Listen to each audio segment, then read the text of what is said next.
Naša zlatna olimpijka Bobana Veličković je preminula usled komplikacija uzrokovanih porođajem. 20 dana posle njega Bobana se porodila u Zaječaru i imala je eklampsiju, bolest koju uzrokuje povišeni krvni pritisak, koja je otkrivena u drugoj polovini trudnoće.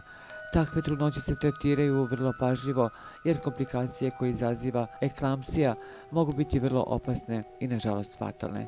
Veličković je 5 dana ostala u bolnici u Zaječaru gde se stanje pogoršavalo, a odatle je prebačena u Beograd. Dobila je izliv krvi u mozgu koji izaziva eklampsija, kada ne protekne sve kako treba sa analizama i praćenjem. Do hitnog prebacivanja u Beograd Bobana je već bila u komi, a smeštena je u kliničkom centru na odeljenju neurologije. Bila je u teškom stanju i lekari nisu uspeli da je spasu. Beba je prema do sada dostupnim informacijama dobro, a srpska sportska zajednica je ostala zavijena u crno. Da podsjetimo, Bobana je srpska reprezentativka u streljaštvu, a sa reprezentacijom naše zemlje osvojila više evropskih medalja.